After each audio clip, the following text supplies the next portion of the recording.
good morning to all. So today I will discuss about the few important questions from VSEPR theory that are net and set solved questions, examination solved question. Here the first question is this question asked in the set examination, that is according to the VSEPR theory, the geometry with lone pairs around the central iodine I3 plus and I3 minus respectively.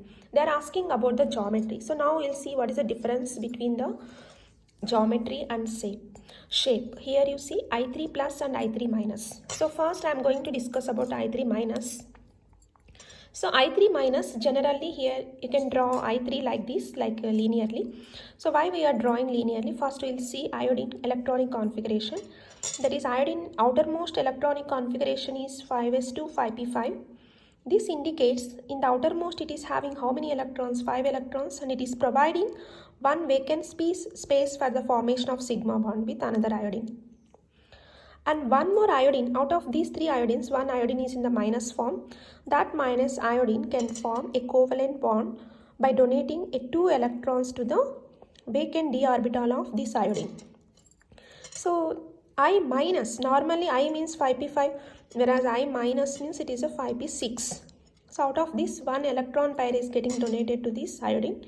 So finally here it can form a 2 bond pairs. One is a normal bond, another is a dative bond, but almost both are equivalent sigma bonds, and it is having a 2 bond pairs and living on the 3 lone pairs surrounding to the iodine atom, central iodine atom. So if you look at here, how many lone pairs were there? 3 lone pairs were there and 2 bond pairs were there. So 2 bond pair and 3 lone pair. So here what is the possible geometry for 2 bond pair and 3 lone pair? So as we are talking about geometry, we are considering both lone pair and bond pair. So total it is consisting total 5 valency electron pairs. That 5 valency, out of 5 valency electron pairs, the 3 will be lone pair and 2 are bond pair. So if you draw the structure, these 2 bond pairs, here you can draw in the linear fashion. This is indicating one is dative. And in the central atom, it is possessing a 3 lone pairs along with the 2 bond pairs. So these 3 lone pairs are accommodated in a trigonal planar fashion, and it is getting the overall geometry is trigonal bipyramidal geometry.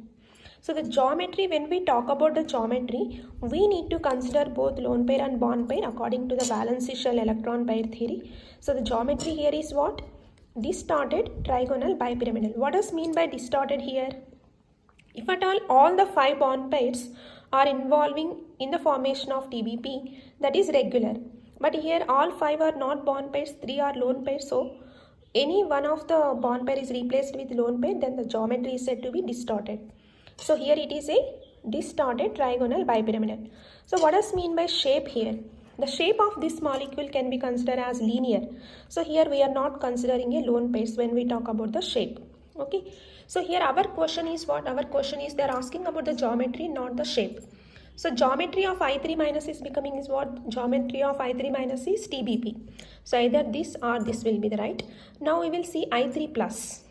When we talk about I3 plus, here in the case of I3 plus, the I plus, generally iodine is 5s2 5p5, but whereas in the I plus, it is a 5s2 5p4 only. That means it is consisting only 5s2 5p4 electrons. In the 5s2 5p4 electrons, the 2 electrons it is providing for the formation of sigma bond. So it can combine with another iodine 2p5 5p5 electron, and it can form a sigma bond. So how many left here? 2 lone pairs will be left. So in the I plus central atom, it can able to form 2 bond pairs and leaving 2 lone pairs on the central atom. So the 2 lone pairs with the 2 bond pairs, what is the possible geometry with the 2 bond pairs and 2 lone pairs?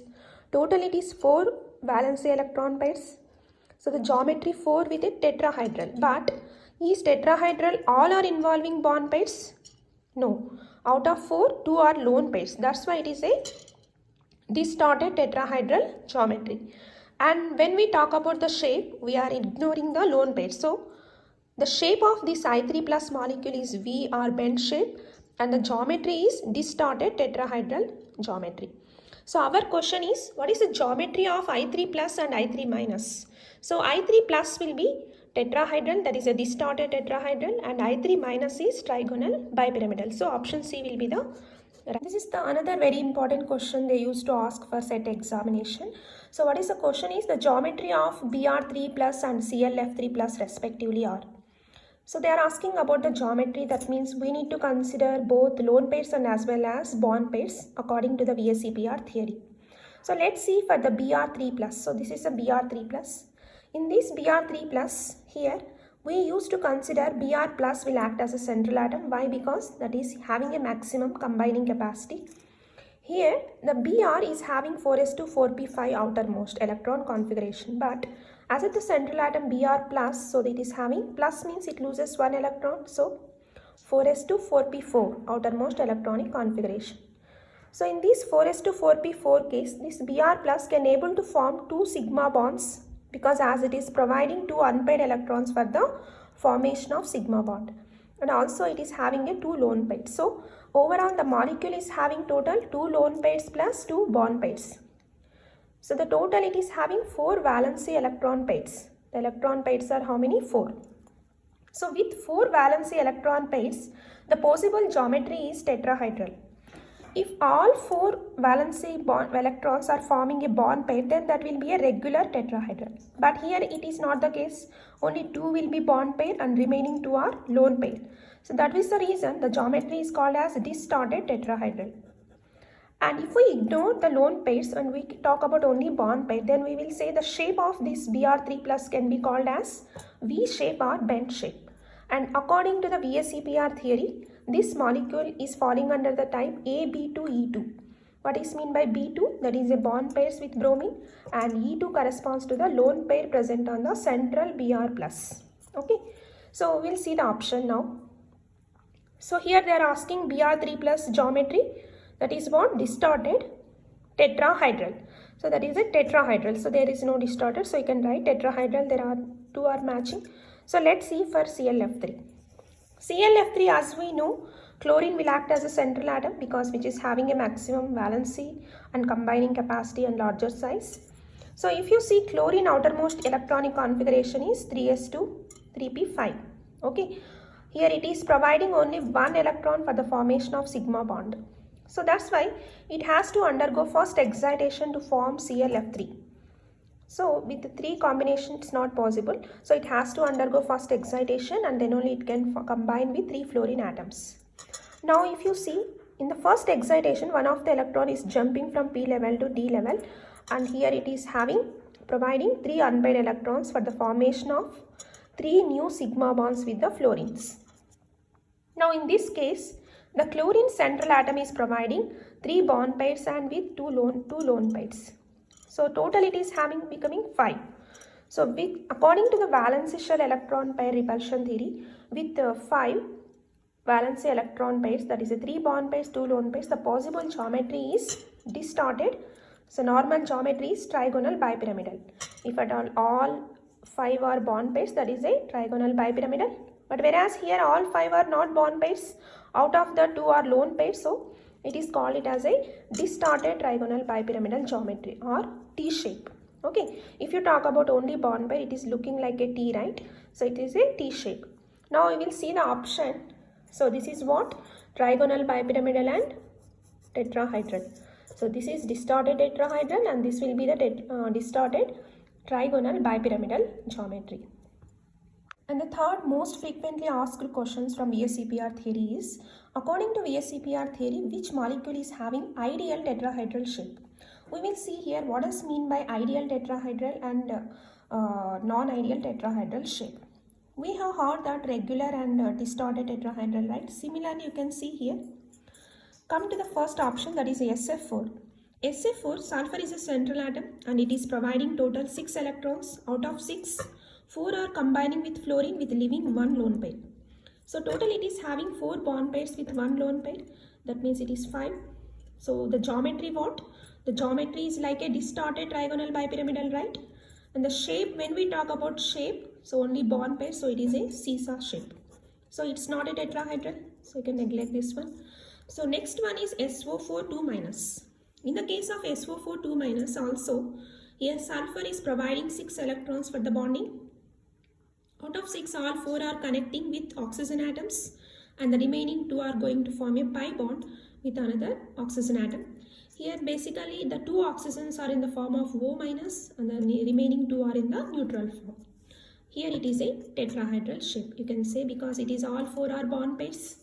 Because according to the VSEPR theory, the multiple bond also will be considered as treated as a single bond. So you will consider this is a one bond pair only, right? So totally it is becoming as four bond pairs. Four bond pair and there is no lone pair. So this is a regular tetrahedral. Our question is what? Ideal tetrahedral shape.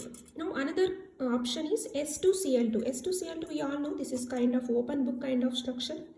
If you consider individual sulfur atom, it can able to form two bond pair and two lone pair. It's like a individual sulfur atom is having a bent shape, right? In the S2Cl2. The last one is SO2Cl2.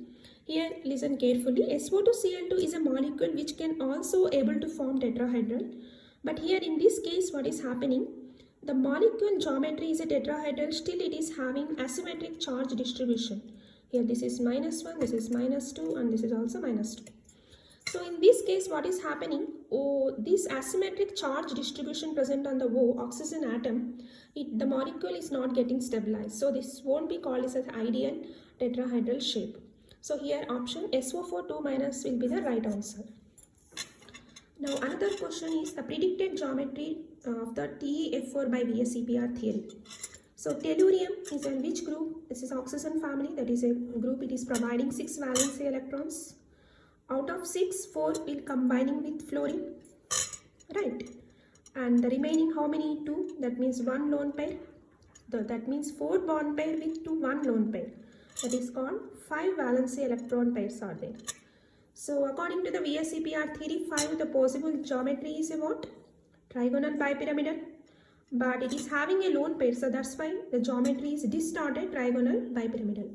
When we talk about the shape, we will consider only bond pair here. So the bond pair, if you consider, look like a seesaw. So the shape of this molecule is seesaw and the geometry is distorted trigonal bipyramidal. So thanks for watching this video.